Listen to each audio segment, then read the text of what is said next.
O Senhor esteja convosco. Ele está no meio de nós. Proclamação do Evangelho de nosso Senhor Jesus Cristo segundo Mateus. Glória a vós, Senhor. Naquele tempo, vendo Jesus as multidões, subiu ao monte e sentou-se. Os discípulos aproximaram-se e Jesus começou a ensiná-los. Bem-aventurados os pobres em espírito, porque deles é o reino dos céus. Bem-aventurados os aflitos, porque serão consolados. Bem-aventurados os mansos, porque possuirão a terra. Bem-aventurados que têm fome e sede de justiça, porque serão saciados. Bem-aventurados os misericordiosos, porque alcançarão a misericórdia. Bem-aventurados os puros de coração, porque verão a Deus. Bem-aventurados que promovem a paz, porque serão chamados filhos de Deus. Bem-aventurados que são perseguidos por causa da justiça, porque deles é o reino dos céus. Bem-aventurados sois vós, quando vos injuriarem e perseguirem, e mentindo disserem todo tipo de mal contra vós, por causa de mim. Alegrai-vos, exultai, porque será grande a vossa recompensa nos céus. Do mesmo modo, perseguiram os profetas que vieram antes de vós. Palavra da salvação. Glória a vós, Senhor.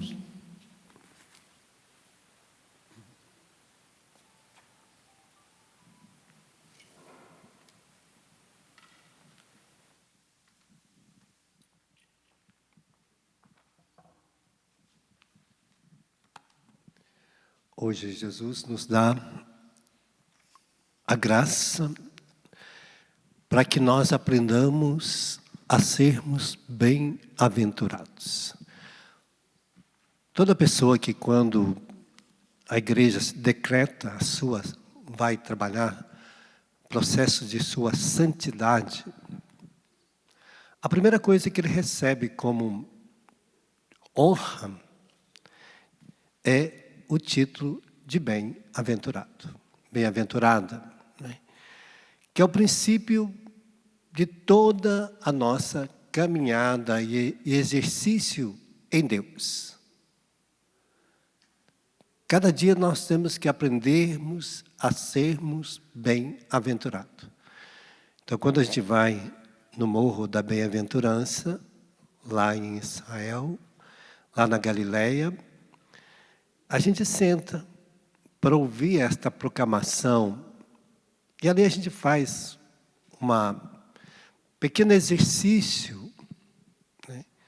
Porque dentro da igreja da Bem-aventurança, que hoje ela é construída uma pequena igreja, então quando você entra, no centro da igreja tem as virtudes que nos faz tornar-se bem-aventurados. Então, quando a pessoa chega lá, eu sempre faço um exercício com elas. A gente escuta bem-aventurança, como viver esta graça em Deus. E aí, o que eu preciso para ser esse bem-aventurado? Aí eu falo, olha, você vai chegar ali, tem os genuflexórios em volta daquele local. Eu falei, você não vai ver, mas quando você ajoelhar, vai estar escrito qual é a virtude que está faltando na sua vida e que você precisa trabalhar todos os dias. E as pessoas vão. E aí elas ajoelham, está lá, as 7 virtudes teologais, que vai me dar a graça de viver as riquezas da bem-aventurança. Então, por isso, é um exercício contínuo dos tesouros de Deus que estão em nós, né? Porque cada dia que a gente vem à missa, cada dia que a gente lê a palavra de Deus, são tesouros que vão adentrando em nós. Mas eles precisam ser trabalhados, lapidados, né? A gente quando acha um diamante bruto, você vai jogar fora.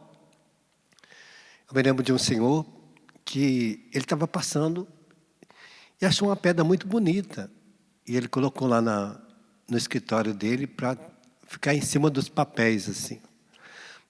Para o papel não voar, então ele colocou aquela pedra lá. E ele ficou ali mais de 10 anos, 12 ou 15 anos, com aquela pedra ali, só segurando o papel. E um dia, ele, sem querer, esbarrou na pedra, ela caiu e lascou. Deu uma quebradinha, lascada. Ele olhou, mas viu aquela pedra. Ela era tão linda por dentro. Ela só era redonda, bonitinha por fora. Mas ela era linda por dentro. E aí ele falou, essa pedra tem alguma coisa especial. Ele estava atravessando uma situação financeira muito difícil. Ele estava quase vendendo a sua fazenda, porque ele fez uns maus negócios, não deu certo. E aí ele foi para Belo Horizonte com aquela pedrinha. Levou, chegou lá em Belo Horizonte, levou no local lá, para a pessoa avaliar, para a pessoa ver como é que era, o que era. O rapaz falou, você tem um tesouro na sua vida. Isso aqui vale milhões. E para ele era só uma pedra para não deixar papel voar. Então, assim também é os tesouros de Deus, as virtudes de Deus em nós. Às vezes ela fica só aqui dentro, tampando um buraco, mas não age, porque a gente não deixa, né? Porque às vezes a gente não necessita, e quando necessita, é na última hora, né? Então, as virtudes que estão em nós, da fé, a gente deixa para usar só nos momentos que a gente está precisando de um milagre, ou de uma cura, de uma graça. A gente não usa ela cotidiano. Então, Jesus está dizendo, olha, bem-aventurado os pobres em espírito. Por quê? Porque a minha fé é de um homem pobre e necessitado de Deus. Que eu preciso dele todo dia. Então, eu estou correndo sempre em busca das graças. Por isso que está aqui a antífona de entrada. O Senhor é minha luz e salvação. A quem eu temerei? Porque eu busco a Ele.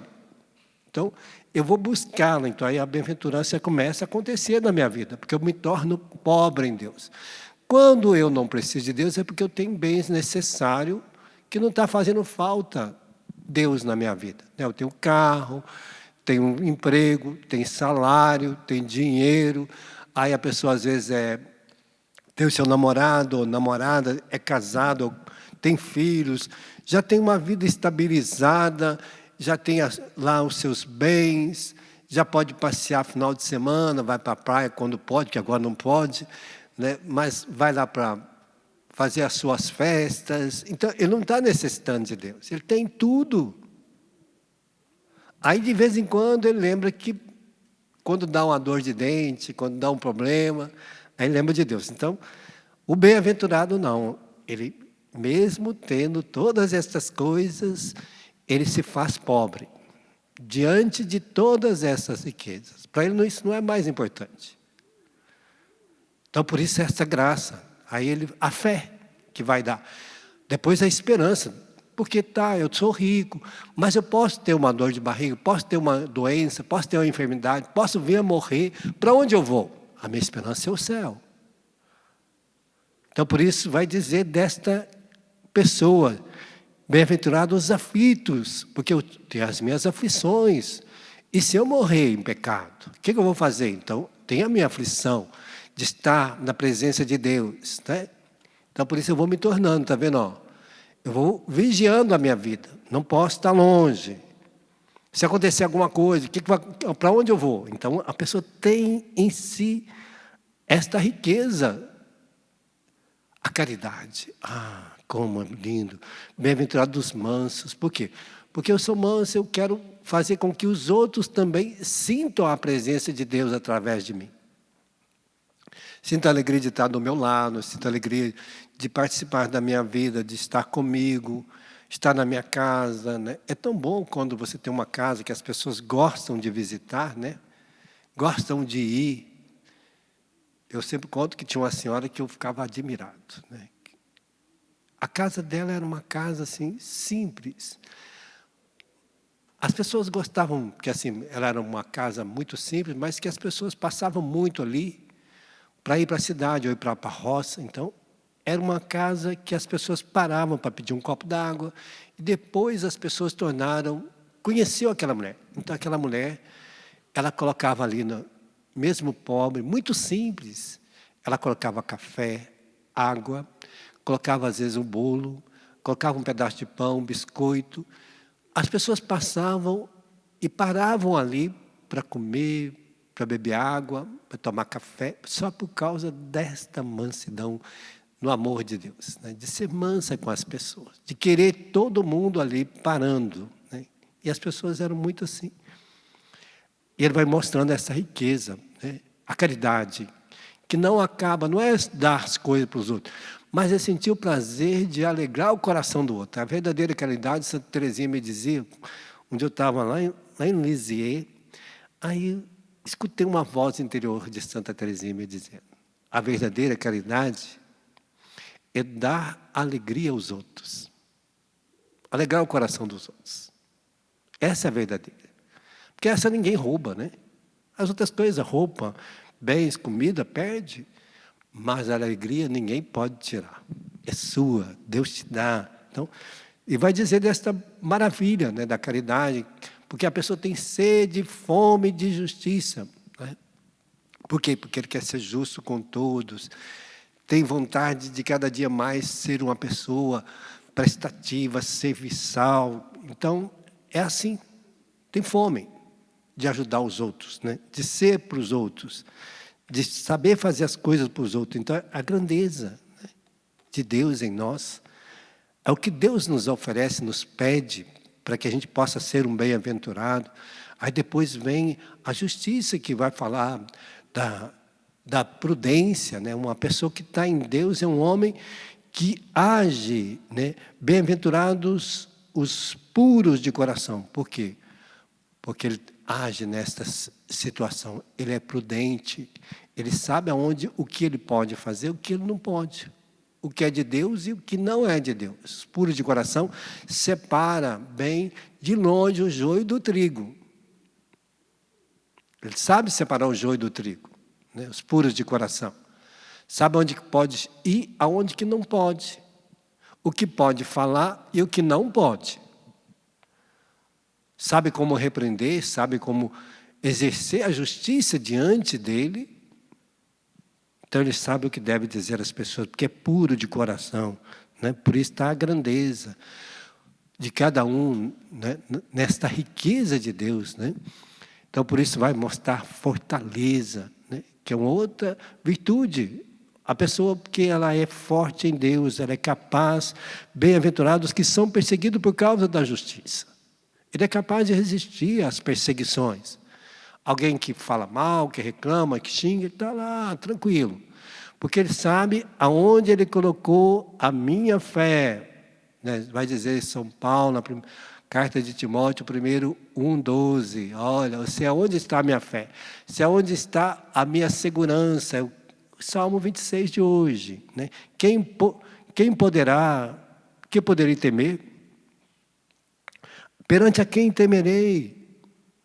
O Senhor é minha força, mostrava o Salmo de hoje. O Senhor é que vem em meu socorro. É o Senhor que fez o céu e a terra. Quem pode me tirar esse bel prazer da vida, né? Esta alegria de Deus em mim? Ninguém. Ninguém pode roubar as coisas de Deus, as virtudes que estão em você. São tesouros inesgotáveis que estão dentro de nós, que precisam ser trabalhados, né? A cada dia a gente tem que lapidar cada um deles, colocando, né? Por isso que quando as pessoas vão lá, eu falava assim, ajoelha, né? Coloca de prontidão ali, de joelho, e lembra da virtude que Deus quer que você trabalhe. Tem as outras, mas essa é mais essencial, né? Então, cada dia a gente tem que pegar uma virtude para trabalhar. Porque quando sai de casa, já abraça ela e sai junto com ela, porque aí você vai tornando um homem bem-aventurado, assim como Cristo é bem-aventurado, assim como Nossa Senhora tornou bem-aventurada. O que ela fez? Né? A bem-aventurada de Deus. Todas as gerações me chamarão bem-aventurada, porque deixou as virtudes de Deus agir no seu coração, na sua vida. Ela vai tornando, e ela vai formando a nossa identidade de bem-aventurado, de bem-aventurada. E aí nós vamos vivendo as alegrias do céu. Por isso ele está dizendo disso.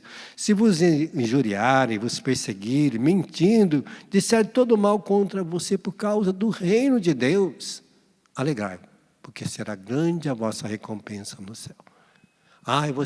Tudo para você é Deus. Sim, para mim tudo é Deus, né? Então, esta graça que hoje Ele está colocando diante de nós, por isso, para quê? Para que nós saibamos ver, para que a gente possa aprender a criar a identidade dos bem-aventurados de Deus nesse mundo, das bem-aventuradas, né? Desta riqueza que Deus hoje pede para mim e para você. Hoje eu estava lendo uma leitura linda de Santo Inácio. Ele dizia, olha, como é importante a gente viver as riquezas de Deus, porque nós nos tornaremos cheios da sua glória quando nós encontrarmos com Ele na plenitude. Ele estava caminhando para Roma para ser devorado pelas feras, lá no Coliseu. Ele disse, como que eu desejo que as feras comem todo o meu corpo, para que eu não seja pesado para ninguém, até na hora da minha morte. Eu não seja pesado, que não fique nada, para que assim como Cristo não encontre nada neste mundo de mim, mas tudo de Cristo. Olha que riqueza, né? Que eu não seja pesado até na hora da minha morte. Tem gente que até na hora da morte é pesado para os outros, né? Dá peso. Tem gente que as pessoas levam com alegria para o cemitério. Até na hora de ir para o cemitério, as pessoas vão lá porque traz alegria àquela pessoa. Até na hora da morte. Me lembro de uma pessoa que morreu e que era uma pessoa assim que diante do mundo, nada. Mas diante do povo, todo mundo foi naquele velório. A cidade parou para ir no velório daquela pessoa. E todos foram carregando o caixão. E com alegria, cantando, bendizendo a Deus pela vida daquela pessoa e que andava pela rua e que não tinha nenhuma riqueza humana, só pobreza, mas que era exaltada pelas pessoas, pelo amor que ele tinha a cada um que ele encontrava. Vamos pedir, porque assim é o bem-aventurado, assim é a bem-aventurada. Peçamos essa graça hoje, Senhor, por cada um de nós, que esta riqueza que o Senhor nos ensina, de sermos, né, este povo que vive já a bem-aventurança. Bem-aventurados pobres em espírito. Bem-aventurados, Senhor, nos dá esta pobreza, dai-nos esta mansidão, dai-nos, Senhor, a fome e sede de justiça.